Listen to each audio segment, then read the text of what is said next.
Hello, coaches. Welcome. Welcome, welcome. So nice to have you guys joining in. We'll give you guys a minute to kind of get yourselves set up. But while you guys are getting connected and everything, just wanted to give a quick intro of our CSM team here today. So if you haven't met me, I'm Andrea, one of the CSMs here at Kickoff. I've been with the company for 5 years. And I am teaming up today with two of the best. We have Jessie. She can wave, say hello. And we have Nathan, also waving, saying hello. So we're going to do a case study for you guys today, an educational case study about back pain today. So before we dive in, we might have a few new coaches here. So we just wanted to kind of go over our roundtables and why we do them, what they're for, what our guidelines are. But essentially, we work a remote job, right? So we get very minimal FaceTime with each other. And so we love to just get you guys together to learn, to study stuff, to collaborate on things, to hear from some of our coaches at times as well. We do panelist roundtables too. So you guys can feel free to sit back, relax today, because we're going to go over an article. We'll share everything in your teams on Slack then at the end. For all of those that missed it and are watching this recording, definitely make sure you have that article open so you can reference it throughout as well. But we are going to jump in today.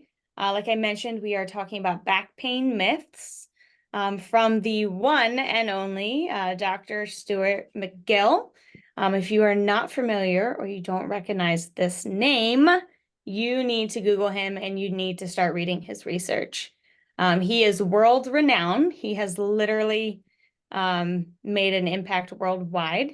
He's worked as a professor of spine biomechanics for over 30 years now. He's based out of Canada. And this is what he's dedicated his life to. Like, he knows the spine like no other human probably on this planet.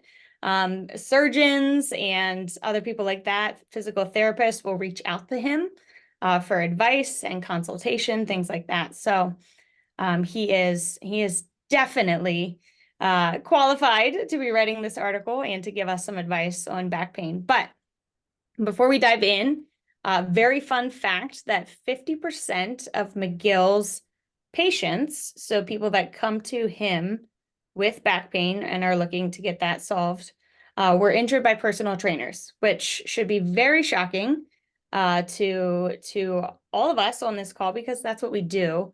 And none of us would intentionally ever want to hurt a client, obviously, but it happens. And so what can we learn? What can we take away, and how can we apply it to our clients is what we're hoping to go over and share what we learned from this article today. So I'm going to pass the mic here to Jessie, and she's going to jump in with our first myth. Awesome. Thank you, Andrea. Like you said, I'm Jessie. Happy to see you guys here. So like she alluded to, we're going to go over common myths that we as personal trainers have probably heard about back pain, and maybe not even as personal trainers. This first one is that back pain is linked to having tight hamstrings. I was like a firm believer of this one. I would tell all my clients, like, foam roll your hamstrings, foam roll, foam roll, foam roll. But really, tight hamstrings is actually a symptom of back pain and not a cause of it. So yes, if you have back pain, they probably do have tight hamstrings, but going over foam rolling it and trying to focus all your efforts on stretching those hamstrings is not going to come to the root cause. And another thing is, we want to, on the hamstrings, we want to check for asymmetry and tightness between both legs. So if they're both tight, it's probably from their workout. They had proper form. They were doing it right. Because who has tight hamstrings matters. An athlete is probably going to have tight hamstrings, especially if they're doing some of those explosive movements. If someone is, a power lifter or lifts heavy with deadlifts, they might have tight hamstrings. And if they're both tight, that is okay, it's natural, it's part of working out. Yes, we want to foam roll those, get those loose, but not if we're trying to help with back pain. So an application you can do with your clients to see if this is a result of back pain or their workout is check for asymmetry. So you can have them have them film this or be very detailed, but you can have them lie down in a supine position and bring their legs to a 90-90 position, or you can think of it as kind of like a tabletop. So their shins are facing the ceiling, and then have them one at a time raise each leg.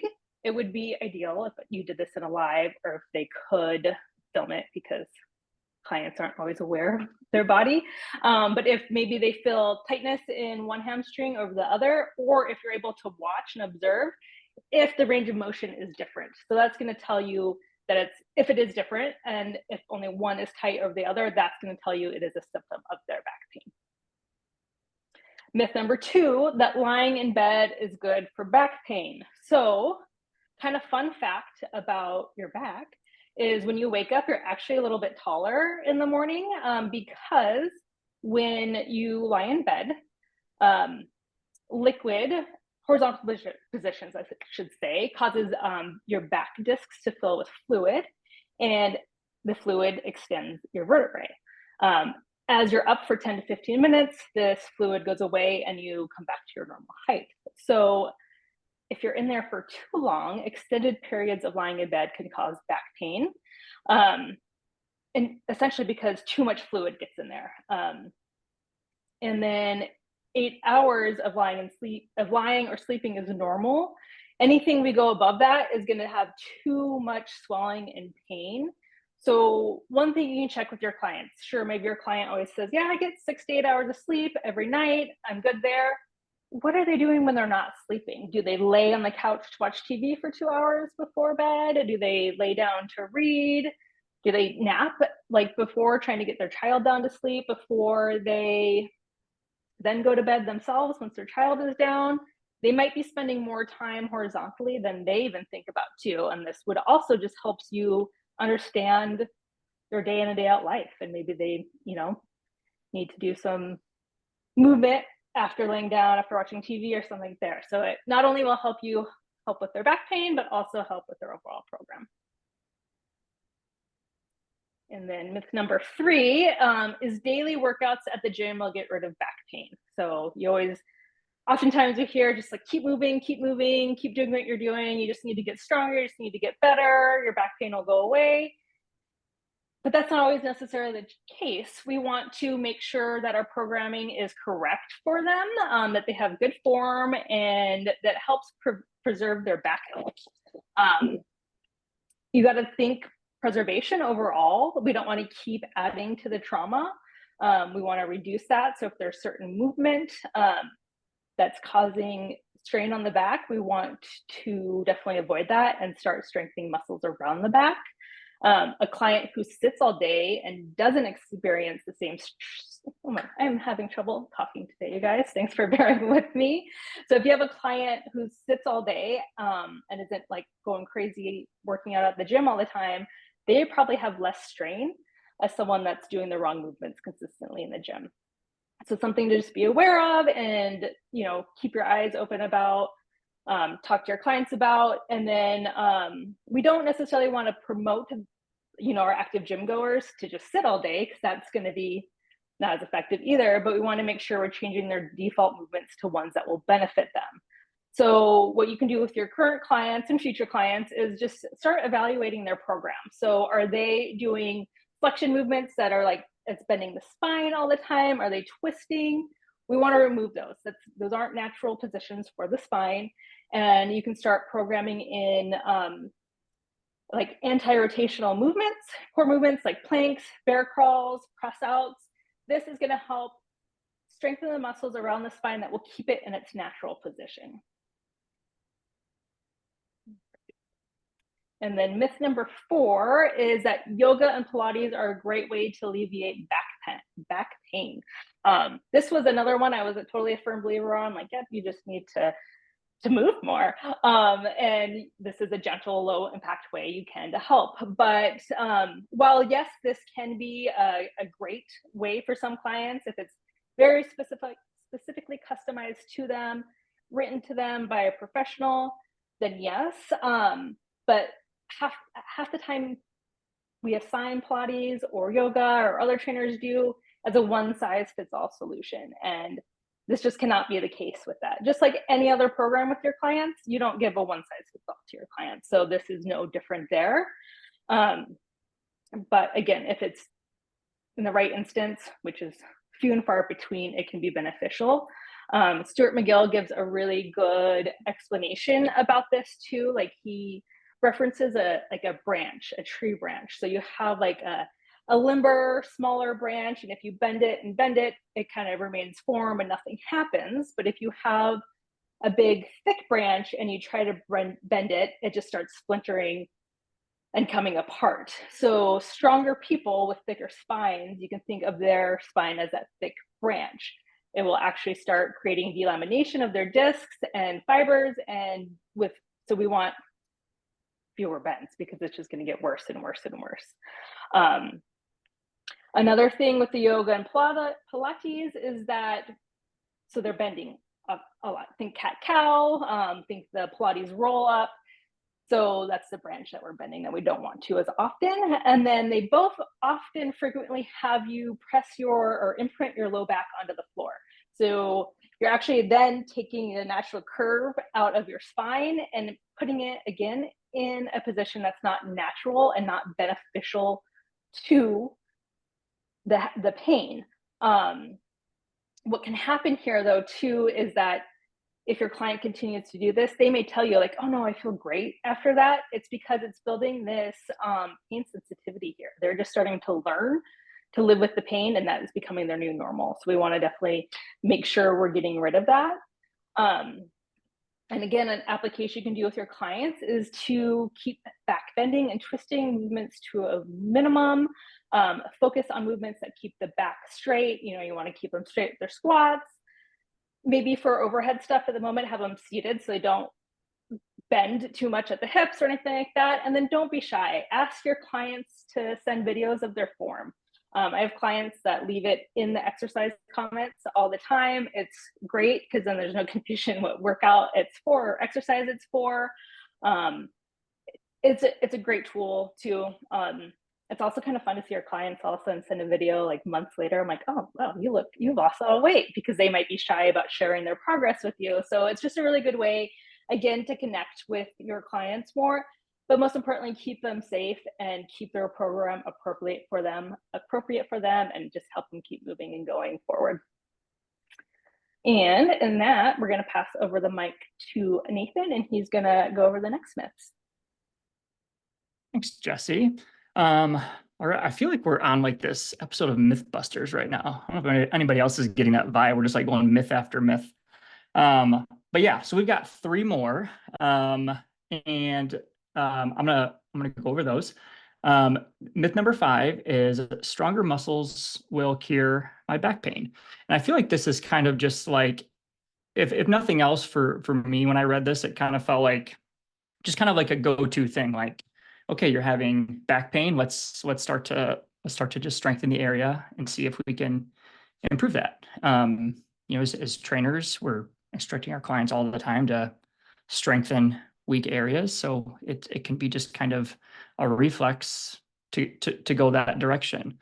And I actually like bullet point number 2, and I thought this was a great way of describing this. He references like this 500 horsepower engine that he put that, if you take the engine and put it inside, a car that's all rusted, all broken down, it's not going to go well. The engine's way too powerful for the frame, and it's just not going to be a good combination. So alluding to the fact that you want to not have a disproportional amount of strength in relation to, the body, that can just lead to like further injury down the road. So we really want to eliminate putting the spine under too much load, especially like we want to do that anyway, but especially like when we're having instances of back pain. And an application here, if nothing else, is just rest. I think sometimes we're afraid to like tell our clients like to rest. You know, I'm guilty of that sometimes. It feels like we want to keep them going, kind of like Jesse said, like stay in the gym, keep going, keep exercising, it's going to improve. But when we're dealing with back pain, sometimes we need, you know, some rest from the standard strength training. And, you know, there's obviously time for that in the recovery process, but there might be times when we need to back down the amount of training that we're doing and allow, you know, the body to catch up a little bit. Myth number 6 is stretching. So stretching is good for reducing back pain. Jesse alluded to this a little bit as well. A lot of people tend to go for stretching. I've been guilty of this, whether it is, you know, typical stretching or whether it's going for like foam rolling and releasing tension on the muscles, both of which can be beneficial, but when done properly, and in the areas that it's needed. So there shouldn't be like this set of exercises or stretches rather that we just give to our clients that have back pain, thinking that we're just going to help them alleviate the problems because there's a one-size-fits-all solution to relieving back pain. They might get like some temporary relief in there. You can see bullet point number 3 references like the stretch reflex. I know we have all felt this. I felt it. And it's really alluding to like the fact that you can stretch the areas that are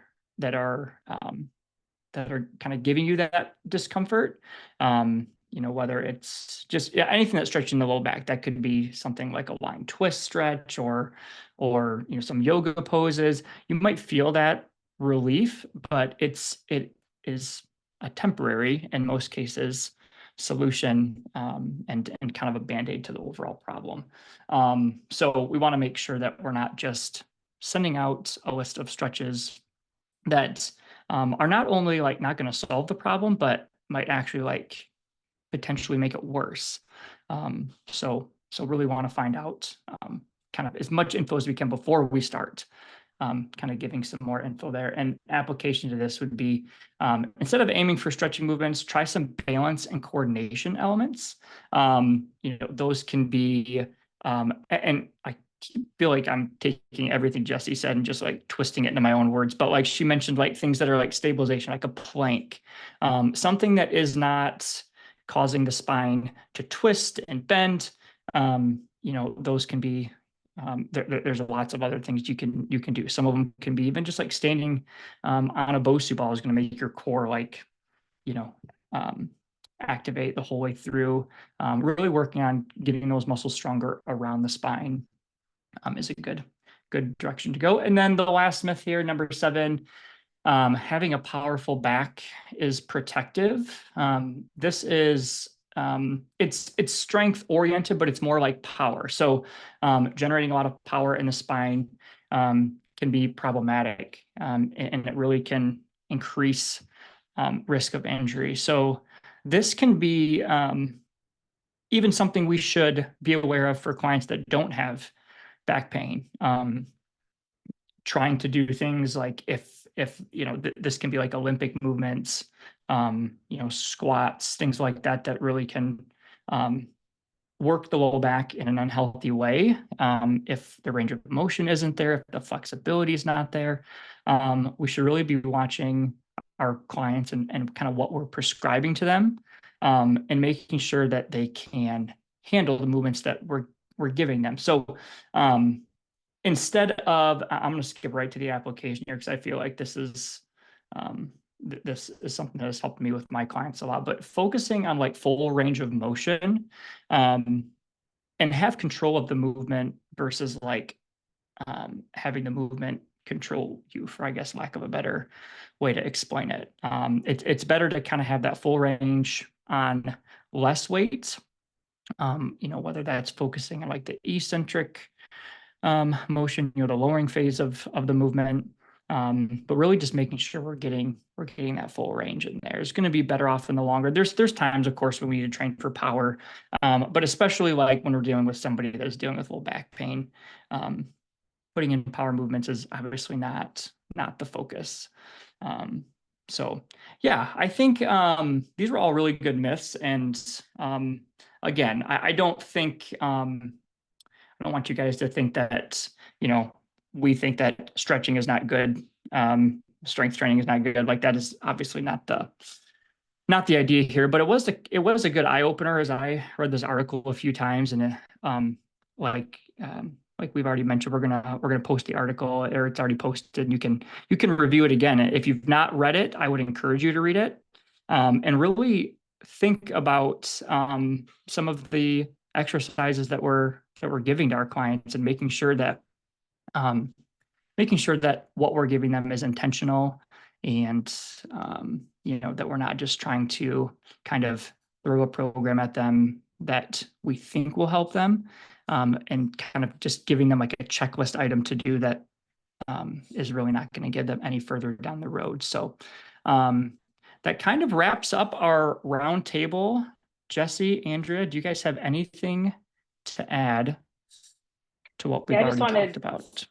Sorry, I just wanted to piggyback on your intentional programming for your clients. I think that's what we're here for, whether they have back pain or not. But I think explaining to them why you're programming the moves and how it will help them goes a long way. I think we all get a little, in our own worlds, as we should. We're all professionals. We've all been doing this for a little while. And so we think that they know what anti-rotation means. And it's like, they're probably like, what?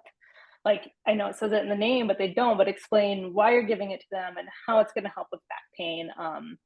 And that goes further than just back pain. But I think just making sure you're reiterating why and how it's going to help them goes a lot further than sometimes we think. And it's easy to forget because we're in the world so much and we know everything. We forget that we need to explain further that someone's so far removed. So just a little 2 cents there that I think helps. I think we also get very comfortable in what we're good at and what we know. And so, if you have always done, yoga, you have your 200-hour certification, that's what you've done for 10 years. And now you're branching out into personal training where you've always been a strength and conditioning coach. And you have no idea what yoga and Pilates is. We can get very stuck as professionals in what we're good at and what we know. And using that as like the Band-Aid approach for everything, for everyone. And so that's what I really took away from his article here is, all these different perspectives and different experts in our industry will all have their own, this is the solution. And he's saying, hey, there's great pieces to all of these, but there's also a negative impact if that's the only approach you're taking. So again, it goes back, guys, to our programming. Your programming has to have a balanced approach. It has to have endurance for those spinal muscles. It has to have strength. It has to have flexibility, and making sure that everything we're putting into our programs is going to have a positive long-term impact on our coaches or on our clients' health and their longevity as they age as well. So those are my 2 cents as well. Nathan, back to you. Yeah. No, I think that's good. I really like both of what you just added, like having intentionality behind the plan, and then Jesse, you mentioning like explaining. I think that goes a long way. Our clients, a lot of them might not understand, and people a lot of times are more likely to follow a plan if they know the reason why. I've got a few clients like that I know that are always asking me questions on the why. So I should probably get better just explaining why from the beginning, but I think that's definitely a good thing to keep in mind as we kind of go forward. So yeah, we'll kind of leave it there. I think it's it's been a good kind of eye-opening article for me. Hopefully it's been good for you guys too.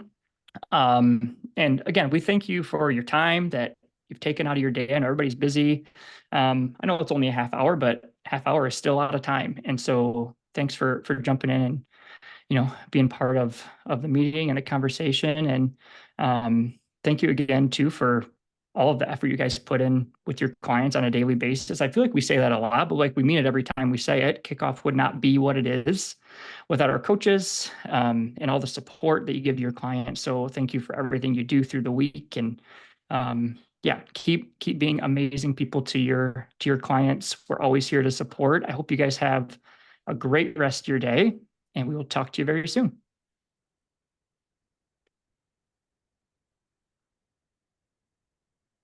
Thank you.